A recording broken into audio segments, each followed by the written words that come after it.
Este video busca establecer un panorama general en el cual se pueda ver claramente cuál ha sido el rol que ha desempeñado el teatro a través de la historia de México, enfocándonos desde la época prehispánica a la actualidad.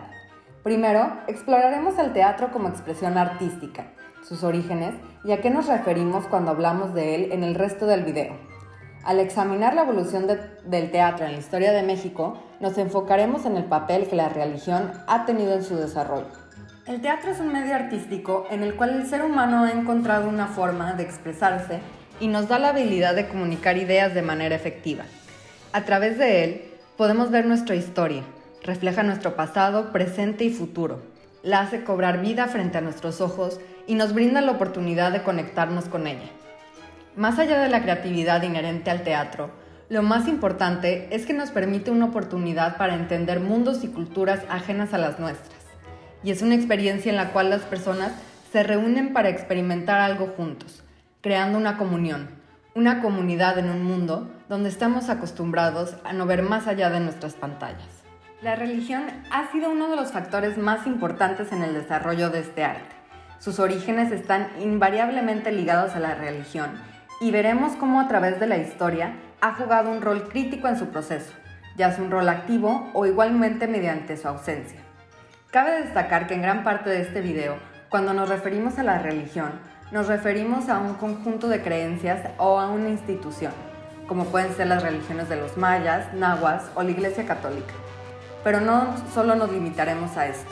Queremos ver el teatro desde la religión como expresión de lo espiritual, a eso que nos conecta con la divinidad, de manera que podamos entender el teatro y el arte en general como experiencias religiosas.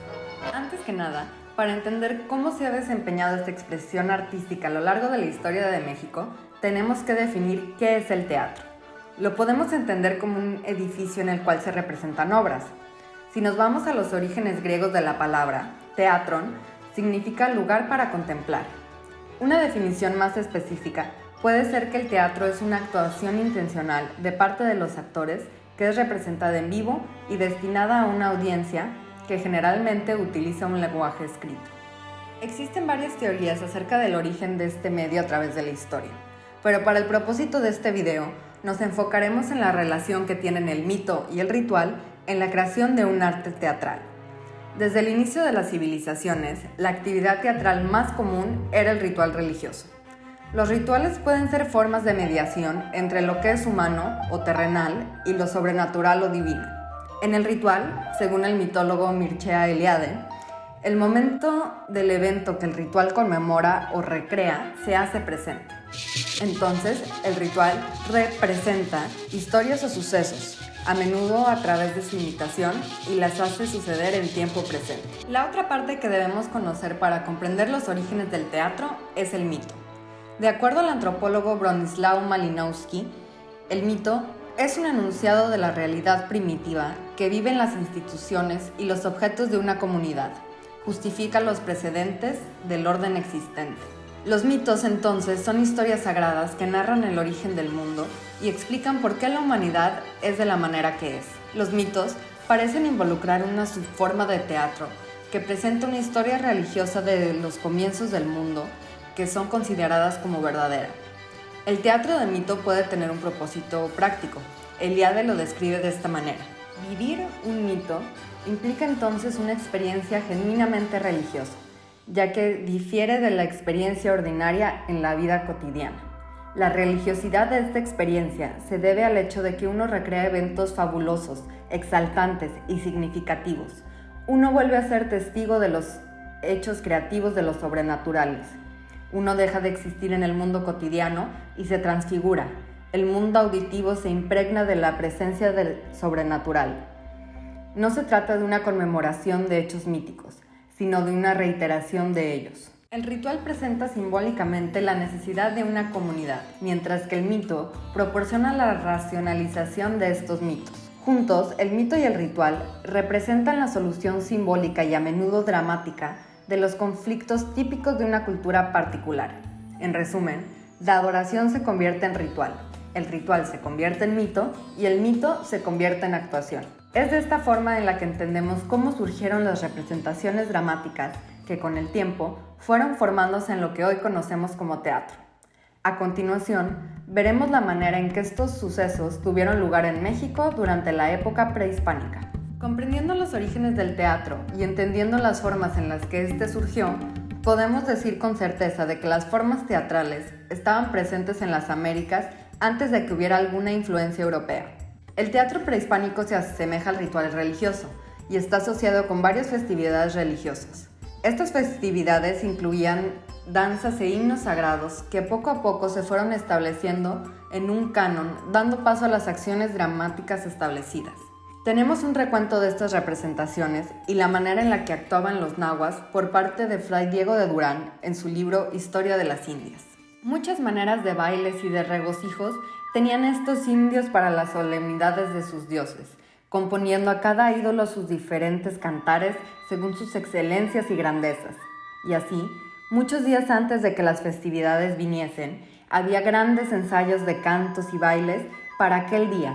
Y así, con los cantos nuevos, sacaban diferentes trajes y atavíos de mantas y plumas y cabelleras y máscaras, rigiéndose por los cantos que componían y por lo que en ellos trataban, conformándose con la solemnidad y fiesta, vistiéndose unas veces como águilas, otras como tigres y leones, soldados, huastecas, cazadores, salvajes y como monos, perros y otros 1000 disfraces.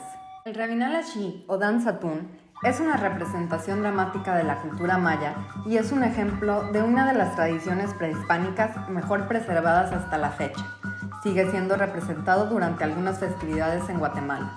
Trata mitos de origen y aborda temas populares y políticos de los habitantes de Rabinal, expresados a través de la danza de máscaras, el teatro y la música.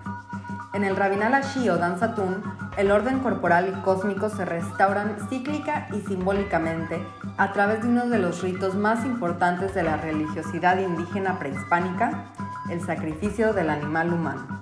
En la cultura azteca la religión era omnipresente. Su religión incorporaba aspectos de otras culturas mesoamericanas. Según Susan Dietz, aceptaban el punto de vista del ciclo natural.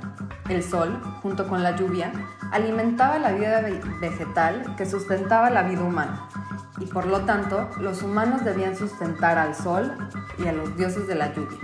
Huitzilopochtli era el dios predominante y al que más rendían tributo. Tlaloc, Tlaxcatlipoca y Quetzalcóatl eran otro de los dioses que adoraban. No podemos hablar de las culturas prehispánicas, en especial la cultura azteca, sin mencionar sus rituales en los cuales practicaban el sacrificio humano. Dietz dice que el sacrificio para los aztecas era una ceremonia religiosa solemne y necesaria con el propósito de evitar el desastre. Estos actos rituales tenían el más amplio sentido dramático, ya sea que fuera la representación simbólica de una lucha o una doncella representando a una diosa que ascendía hacia el altar preparada para ofrecer su corazón, habiendo aprendido su papel a la perfección. Eran los sacerdotes y estudiantes, acompañados del pueblo, quienes actuaban estas representaciones, estableciendo diálogos entre los dioses y las víctimas, entonando himnos, portando disfraces y desarrollando acciones dramáticas. Fue el mismo Hernán Cortés quien dejó el último relato de los teatros de la cultura náhuatl. Cuenta de un teatro dentro de la plaza del mercado de Tlatelolco, ubicado en la capital del imperio, Tenochtitlan. Fecho de cal y canto cuadrado, de altura de 2 estados y medio, y de esquina a esquina habría como 30 pasos. Ahí, a unos días del sitio de México Tenochtitlan, estaba refugiado con sus aliados tlaxcaltecas. Pocos días después, cae Tenochtitlan, el teatro de Tlatelolco es destruido, y con ello desaparecerían las antiguas representaciones de estas culturas y serían reemplazadas por las comedias introducidas por los frailes misioneros. A la llegada de los españoles, muchas cosas cambiaron. Se implementó la práctica, por parte de los españoles, de la conversión forzada, erradicando los rituales de los aztecas, a menudo de manera violenta. Los misioneros hacían que los indígenas representaran historias bíblicas y participaran en representaciones históricas sobre temas como la propia tradición de moros y cristianos. El teatro se convirtió en una forma bastante útil para difundir propaganda religiosa e imponer sus narrativas históricas preferidas. Se afirma que el origen del teatro novohispano se remonta al primer tercio del siglo XVI, y que fueron los franciscanos quienes se sirvieron de este instrumento para realizar su labor evangelizadora entre los indios que iniciaban su proceso de conversión al cristianismo. De 1584 a 1589, el monje franciscano Alonso Ponce realizó una gira por más de 170 conventos y tomó recuento de todas las representaciones que vio. Ponce vio muchas historias bíblicas de estilo europeo y recreaciones de batallas con actores indígenas representando su propia derrota. Pero también notó juegos y acrobacias que tenían un ambiente neo-europeo y reflejaban una actuación indígena anterior. A lo largo del siglo XVI, los autores coloniales tradujeron dramas religiosos importados de España a idiomas indígenas y luego comenzaron a escribir sus propias obras, también en idiomas locales para hacer proselitismo. En su mayoría eran alegorías religiosas o versiones de historias bíblicas, como los Tres Reyes o el sacrificio de Isaac. Pero a finales del siglo, el español se estaba convirtiendo en un idioma dominante del teatro y la Ciudad de México se estaba convirtiendo en el centro teatral del Imperio Español.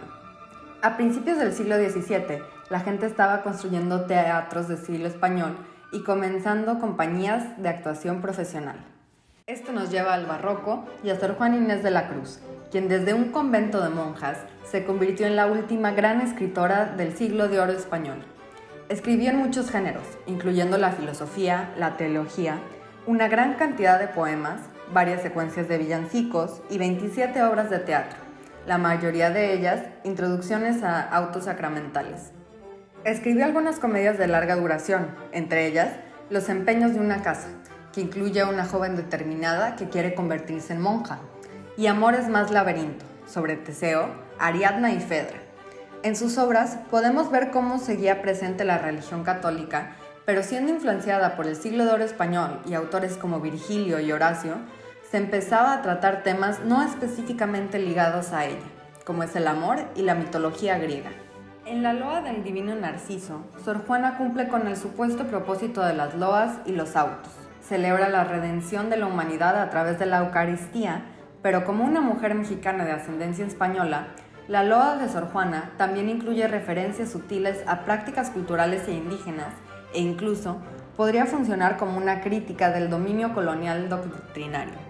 Al incorporar formas de actuación indígenas y tratar a los personajes nativos con dignidad, esta loa enfatiza las enseñanzas cristianas y critica la conversión forzada de los pueblos indígenas, favoreciendo un enfoque más amable y respetuoso. También incluye un reconocimiento al mito griego, un reconocimiento implícito de otra tradición de fe. En la época de la conquista y la colonia, logramos ver que hay una gran transformación de las representaciones teatrales en México. Con la llegada de los españoles y el uso del drama como instrumento de evangelización por parte de los misioneros, hubo un encuentro de culturas y tradiciones teatrales, en el cual, por ejemplo, se les pudo dar a los indígenas las herramientas, como fue la escritura, para poder escribir obras que rescataban la tradición azteca y la católica. Con el paso del tiempo, en la colonia, gracias a la fundación de escuelas y mayor acceso a la literatura, nos encontramos con autores prolíficos que van estableciendo un cuerpo teatral propiamente mexicano y se empiezan a tocar temas más seculares. Esta evolución del teatro, como la de todas las artes, continuaría a través de la historia. En los inicios del siglo XIX, el país estaba viviendo una época de gran inestabilidad política y el teatro se vio afectado por ello. Sin embargo, muchos de sus elementos experimentaron una evolución exponencial comparada a los 2 siglos anteriores. Gracias a la revolución industrial y a una nueva movilidad entre países, hubo más comunicación e innovación en las propuestas escénicas. El papel que jugaba la religión en el teatro tuvo también una transformación. Según Eduardo Contreras en Historia Mínima del Teatro en México, la lenta secularización de la vida escénica y los conflictos de poder entre las autoridades eclesiásticas y civiles afectó de modo muy señalado a las actividades teatrales organizadas dentro de los ámbitos religiosos. Con las nuevas ideas vino la Reforma y el apabullante protagonismo de la Iglesia Católica Romana, que de por sí ya había empezado a sufrir reducciones con las reformas borbónicas del siglo XVIII, se desvaneció, sin desaparecer del todo, tras la intervención francesa y la época del Segundo Imperio. estas situaciones redefinieron los usos, los tiempos y los contenidos de la creación escénica en las grandes ciudades mexicanas. Pero la influencia eclesiástica se mantuvo con alguna fuerza en los espacios rurales, sobre todo asociada a nuevas formas de vida escénica comunitaria, desde las fiestas y festivales patronales hasta los géneros que se han mantenido populares desde entonces, sobre todo las representaciones navideñas y de Semana Santa. Las fechas religiosas se seguían respetando. En la Cuaresma y fiestas navideñas se evitaban espectáculos profanos, pero se iban introduciendo nuevas formas de entretenimiento y creando nuevos espacios para presentarse. Se presentaban obras cortas como entremeses y sainetes, representados en patios y corrales. Fue un teatro de excusas, evasión e ideas limitadas. Estaba alejado de la realidad nacional. Las excepciones de este tiempo fueron 2 sainetes de José Agustín de Castro, Los Remendones, una sátira sobre artesanos y sus esposas, y de las primeras piezas costumbristas mexicanas, y El Charro, un monólogo escrito en un lenguaje coloquial. A su vez, los insurgentes comenzaban a utilizar las representaciones escénicas como medio de propaganda. Un ejemplo concreto siendo el cura Miguel Hidalgo y Costilla, quien tradujo la obra Tartufo de Molière en 1800 para ser representado en su parroquia. En el México independiente se dieron nexos entre los espectáculos y la literatura. Algunos de los autores más prominentes habían sido críticos teatrales o cronistas: Ignacio Manuel Altamirano, Guillermo Prieto y Manuel Gutiérrez Nájera, por nombrar algunos. Estos después fundaron nuevas instituciones académicas que impulsaron la creación y difusión del teatro después de la caída del imperio de Maximiliano, tales como la Academia de San Juan de Letrán, que sirvió para sistematizar y profesionalizar el acto de hacer teatro. Se empieza a remunerar económicamente a los dramaturgos y a formar actores. Aún habiendo autores que tuvieron exitosas temporadas, como José Peón Contreras, Manuel Eduardo de Gorostiza y Rodríguez Galván, las carteleras mexicanas relegaron a un segundo plano obras nacionales en favor de obras de autoría francesa, española, italiana y otras. Estas eran parte del repertorio de compañías itinerantes que hacían giras por el país con obras previamente montadas. Pese a los sentimientos antiespañoles que se esparcían por la nación posterior a la independencia, el tipo de actoralidad que predominaba en los escenarios decimonónicos fue de tipo formal, declamatoria, al estilo neoclásico. Otro cambio que hubo es que mientras que en los años posteriores no se había dado una censura, existían mecanismos que controlaban en lo que se podía mostrar en los escenarios, en especial cuando los espectáculos eran de índole política. Después de los años de reforma y la República restaurada, se abandona la previa censura moral y dejan de existir reglamentos teatrales. También crecen en popularidad y se posicionan como favoritos del público las formas de teatro musical, la zarzuela, la ópera y la revista. Con la llegada de la modernidad, México se convirtió en una nación teatral. Los habitantes de las ciudades, tanto capital como provincia, se enorgullecían de tener recintos teatrales. Se construyeron edificaciones magnificentes, tomando como modelo el Teatro a la Scala de Milán y el Palais Garnier de París, y muchos de ellos siguen funcionando hasta hoy en día, pese a algunas remodelaciones, como el Teatro Degollado de Guadalajara, el de la República en Querétaro, el Juárez en Guanajuato y el Ángela Peralta en Mazatlán. El Porfiriato se caracterizó por el auge de un progreso en la construcción de teatros al estilo francés. Ejemplo de ello es la magnífica construcción del Palacio de Bellas Artes, que inició en 1904 y se vio abruptamente interrumpida por el inicio de la Revolución. En el siglo XX vamos a encontrar la renovación y consolidación del teatro mexicano. Esto se vio influenciado por las corrientes emergentes en el escenario internacional, pero a la vez no se puede ignorar que de 1910 a 1920 el país estaba inmerso en una revolución bélica, la cual sumergió a la nación en una disputa violenta y sangrienta. Se vivieron 2 guerras mundiales que, si bien no se pelearon en territorio mexicano, no exceptuó que se sintieran sus repercusiones. Surgen nuevas formas de entretenimiento como el cine, la radio y la televisión, lo cual desplaza al teatro como la forma principal de entretenimiento. A pesar de todo, la dramaturgia mexicana vivió un siglo de adversidad, experimentación y florecimiento gracias a la creación de instituciones para el apoyo de la cultura y la búsqueda de una voz e identidad nacional. Durante la Revolución, la literatura tuvo grandes avances, como los que se pueden ver reflejados en la novela Los de Abajo, de Mario Azuela, una historia acerca de revolucionarios contada en un lenguaje coloquial. Dietz la llama una novela social y marcó el inicio de una tendencia que duraría 30 años. La historia se narra no en el sofisticado diálogo de la escuela francesa, sino en el lenguaje coloquial de las masas mexicanas. La obra El gesticulador de Rodolfo Usigli fue un parteaguas similar en el teatro y se podría decir que fue directamente influenciada por esta novela. Desde el uso de un lenguaje cotidiano, la Revolución Mexicana como contexto, la crítica política e ideológica y las similitudes entre sus personajes Luis Cervantes y César Rubios, ambos provienen de la ciudad y tienen estudios, lo cual contrasta con la ideología del pueblo. Aunque el teatro no haya tenido una gran transformación durante esta época, está claro que los cambios y artistas que tuvieron lugar en ella abrieron el camino para que una nueva generación de dramaturgos hiciera lo propio en el escenario unos años más tarde. El teatro que existió durante estos años eran piezas meramente recreativas escritas para carpas chicas. El género chico y la revista destacaban. La sátira política era el tema principal y aparecen temas y personajes que se convertirían en estereotipos que siguen presentes en los imaginarios culturales mexicanos.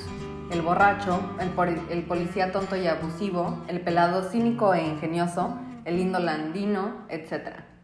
Aunque en los palcos de estas carpas se podían encontrar una representación de toda la sociedad mexicana, sus asistentes eran en su mayoría miembros de la clase trabajadora, gracias a la accesibilidad de los precios de entrada. Autores destacados fueron Carlos M. Ortega, Francisco Benítez, José Elizondo, etc.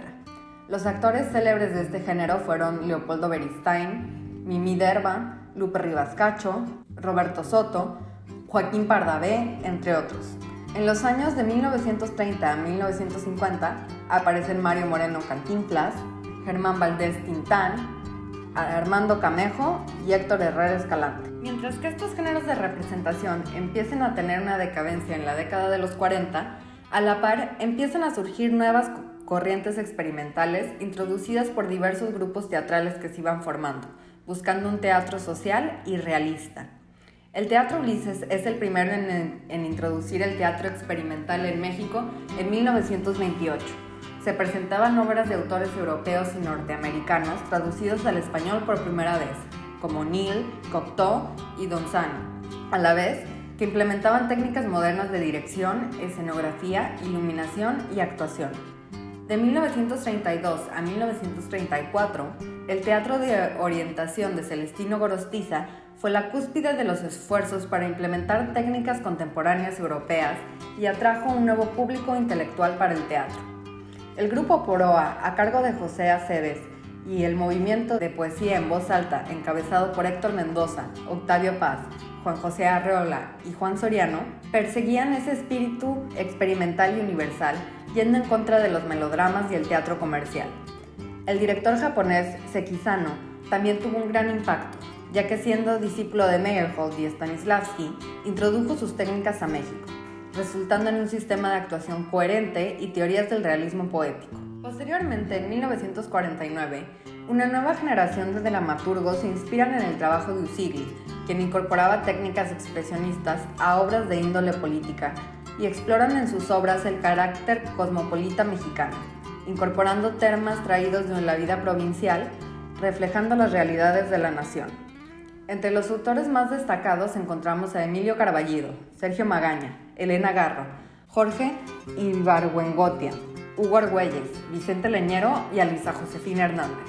Este auge fue posible gracias a la formación de institutos creados para el apoyo de las artes en México. En 1947 es fundado el Instituto Nacional de Bellas Artes, la Asociación Nacional de Actores en 1934, la Unión de Cronistas de Teatro y Música en 1940 y previamente en 1923 se crea la Compañía del Ayuntamiento de la Ciudad de México, que luego evoluciona en 1972 a través del INBA a la Compañía Nacional de Teatro. Las últimas décadas del siglo se ven afectadas por la turbulencia política y social a partir de la matanza de Tlatelolco en 1968. Esto abre las puertas a nuevas dramaturgias con temas de protesta social y conflictos generacionales. Carballido, Hernández y Leñero fungen como maestros a una nueva generación de escritores en la que se encuentran Víctor Hugo Rascón Banda, Óscar Liera, Sabina Berman, Enrique Cisneros, Davino Holguín y muchos más. Y hay un crecimiento en el teatro universitario que sigue siendo hasta la actualidad meca de artistas, proyectos y nuevas ideas. Frischman concluye del siglo XX que, aunque el teatro en México adolece gravemente de carencia de espacios para la representación y de los necesarios apoyos económicos de organismos culturales estatales, sigue rico en dramaturgos y compañías artísticas, y en el espíritu renovador y de búsqueda de lo propio que lo ha caracterizado desde comienzos de siglo. En este inicio del siglo XXI, el teatro sigue siendo un ente cambiante, que se transforma, innova y crea nuevas formas y discursos de representación. Se han popularizado los happenings o performances, ejecuciones semi o no estructuradas, sin guión aparente, que buscan la ocurrencia espontánea. Surge una forma moderna del cabaret, reminiscente a la revista pero más combativa, con una agenda social a partir del humor y la sátira. Pero más representativa aún de los cambios del nuevo siglo es la evolución del rol del actor a un papel creativo. Deslindado de los yugos de directores y dramaturgos, el actor con más frecuencia toma el control completo de las representaciones, interpretando todos estos papeles. Los últimos años han presentado una prueba inédita para el teatro en un plano mundial. La pandemia causó el cierre total de recintos escénicos por más de año y medio, pero el teatro ha demostrado una vez más que puede prosperar frente a la adversidad, despertando la creatividad de los artistas que se han visto obligados a innovar nuevas formas de hacer teatro en este mundo cambiante, ya sea haciendo obras por Zoom, utilizando los materiales que tengan disponibles en sus casas o buscando nuevos espacios como parques al aire libre. Se sigue luchando para seguir contando nuestra historia y creando arte. Como hemos visto en este video, el teatro puede tener muchas finalidades. Puede ser usado como medio de comunicación, para establecer una conexión divina o para tratar de explicarnos los misterios del universo. Puede ser un puente entre dos culturas o un arma en una guerra. A pesar del uso que se le puede dar, hemos visto que el teatro satisface una necesidad inherente al ser humano y es por eso que ha estado presente desde los inicios de la historia. Los cambios en su forma solo reflejan la mera evolución del mismo ser humano, de nuestras costumbres, culturas y maneras de pensar. Después de la conquista, queda la cuestión de la identidad del teatro mexicano. Las tradiciones prehispánicas, en su mayoría, han quedado olvidadas en el pasado. Las nuevas fueron exportadas de ideas y religiones extranjeras. ¿Qué es entonces el teatro mexicano? ¿Es una mezcla de varias culturas o una lucha continua por definir una identidad propia? Creo que es una combinación de los dos, lo cual refleja nuestra misma identidad nacional y a través de los años ha sido el trabajo de los artistas mexicanos plasmar esa identidad en el canon teatral nacional. En cualquier caso, el teatro ha sido y seguirá siendo un instrumento muy útil en el cual podemos expresar nuestros deseos, sentimientos, espiritualidad y descontento. En la actualidad, es un arma con el cual se puede criticar y rendir cuentas a nuestros gobiernos e instituciones. Es una plataforma que puede dar voces a aquellos que han sido silenciados a lo largo de la historia. Y es algo que nos une. Después de casi 2 años de vivir encerrados, yo creo que ahora el teatro es más importante que nunca, pero tenemos que estar dispuestos a ser parte de él.